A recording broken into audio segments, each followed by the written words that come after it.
इरादा? सर इंशाल्लाह 23 मार्च। हाँ ये मैंने कहा तो है, हो जाएगा इंशाल्लाह सर, ये बस ऐसी है। हाँ कोशिश सर है। बुनियादी तौर से याद है लोग इल्ज़ामात लगा रहे हैं आज आप मुझ पे जी सर।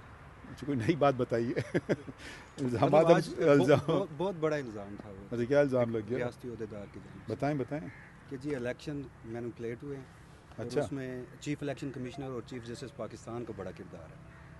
अच्छा मेरा किरदार मैं एक हद तक तो है कि इलेक्शन करवाने में, अगर आप समझते हैं, अगर कोई इलेक्शन नहीं चाह रहा था तो वो तो दूसरी बात है।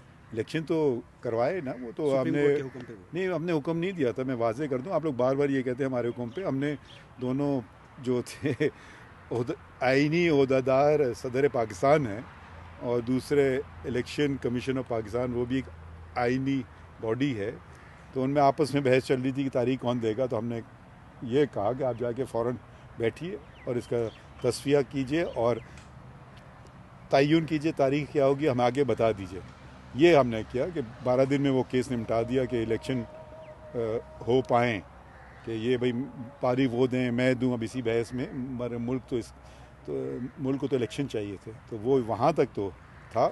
तो किस किस्म का एलिगेशन? सर वो दोनों जो कॉन्स्टिट्यूशनल अहदेदार थे यानी आप और चीफ इलेक्शन कमिश्नर, उन पे आज कमिश्नर रावलपिंडी मुस्ताफ़ी भी हुए हैं और उन्होंने कहा है जी कि रावलपिंडी डिवीज़न की जो सीटें हैं वो रिग्ड हुई हैं और उसमें आपका नाम और चीफ इलेक्शन कमिश्नर का नाम लिया गया। तो मेरा क्या ताल्लुक़ है इलेक्शन से? ये उन्होंने नहीं बताया, बस सिर्फ आपका नाम कि ये दोनों जो अहदेदार हैं ये मुलव्विस हैं।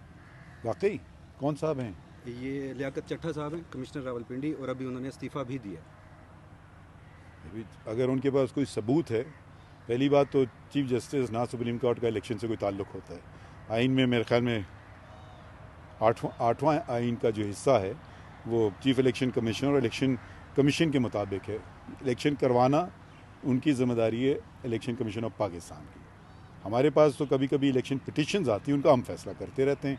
कभी कि मुझे अभी भी बहुत सारी की कि जी मुझे डिस्क्वालीफाई कर दिया, या उसका मुखालिफ आता है कि इसको लड़ने ना दिया जाए। ऐसे इलेक्शन के केसेस तो हमने काफ़ी किए, ना सिर्फ मैंने बल्कि हमारे कोलीग्स ने भी। बेंचेस लगी थी और ये हमने हुक्म दिया था कि जल्द से जल्द जितने इलेक्शन के मैटर्स हैं जल्द से जल्द लगाओ, और सारे हमने निपटा लिए जहाँ तक मुझे पता है, क्योंकि रोज़ाना इतनी फाइलिंग होती है पता भी नहीं होता। अच्छा सर एक और आखिरी सवाल है, अब जिस तरह बातचीत चल रही है, मंडे को एक केस भी लगा हुआ है कि इंतखाबात में धांधली के हवाले से, और वो आपकी अदालत में ही लगा हुआ है। तो जैसे आज ये इल्ज़ामात आए हैं, तो क्या चीफ कमिश्नर जो अब मुस्ताफ़ी हो चुके हैं उन्हें बुलाकर शवाहिद मांगे जाएंगे? ये पहली बात तो मैं जो केस लगे हुए उनके मुतालिक मैं बात नहीं करता हूँ। जो केस फैसले हो जाते हैं वो फिर पब्लिक प्रॉपर्टी बन जाती है, उस पर आप भी राय दे सकते हैं, कोई भी राय देने का हक है। अगर कोई केस आप बता रहे हैं कि लगा हुआ है पीर को, तो आप आके सुन लीजिएगा क्या होता है उसमें। मुझे नहीं पता, मैं तो अभी तो मैं दूसरे काम कर रहा था। अभी मैं लिख रहा था वो 62(1)(f) का जो फैसला था, जिस पर हमने शॉर्ट ऑर्डर तो इशू कर दिया था, तो डिटेल रीजंस के लिए आज आया हुआ था। मगर क्योंकि ये इधर काम हो रहा है, इनको ज़रा मैं देख रहा हूँ कि ठीक जल्दी हो जाए, क्योंकि कोशिश कर रहे थे कि जैसे इन्होंने बताया 23 मार्च एक बहुत ही सिग्निफिकेंट दिन है पाकिस्तान की तारीख़ में, तो कोशिश यही रहती है कि काम हम करें जल्दी से जल्दी। तो बात ये कि चीफ जस्टिस ऑफ पाकिस्तान पे इल्ज़ाम लगाए हैं, तो एज ए चीफ जस्टिस मतलब वजाहत करती किस चीज़ की कैसा इल्ज़ाम, मतलब कोई उन्हें क्या मतलब बता दीजिए। कमिश्नर वो चीफ जस्टिस का नाम लेके इल्ज़ाम लगा रहा है रिगिंग के हवाले से। तो आप उनसे पूछ लीजिए ना, सबूत कुछ है तो बता दें। मतलब ये बहुत, अगर ऐसा इल्ज़ाम है, देखें मेरी ज़ात को आप एक तरफ छोड़ दीजिए, मगर पाकिस्तान में इदारे हैं, इदारों को तबाह ना करें मज़ीद। और अब एक तरह से मैं अब इदारे का एक सरबराह भी हूँ, तो चीफ जस्टिस हूँ। तो अगर आप ऐसे इल्ज़ाम लगा दें बेबुनियाद, ना उसमें कुछ ज़रा सी भी सदाकत हो, ना ज़रा सी कोई सच्चाई हो, ना कोई सबूत पेश करें, भैया आप कुछ भी इल्ज़ाम लगा सकते हैं। कल मुझ पर कोई चोरी का इल्ज़ाम लगा दें, कोई कत्ल का इल्ज़ाम लगा दें, भैया इल्ज़ाम लगाना आपका हक़ है, तो मगर साथ साथ वो फ़राइज़ भी दे दीजिए, तो कुछ सबूत भी पेश कर दे ना। अच्छा बुरा की बात में तयन होगा, कुछ तो सबूत दिखा दे। पहली बात, मेरा इलेक्शन से तो कोई ताल्लुक़ नहीं है।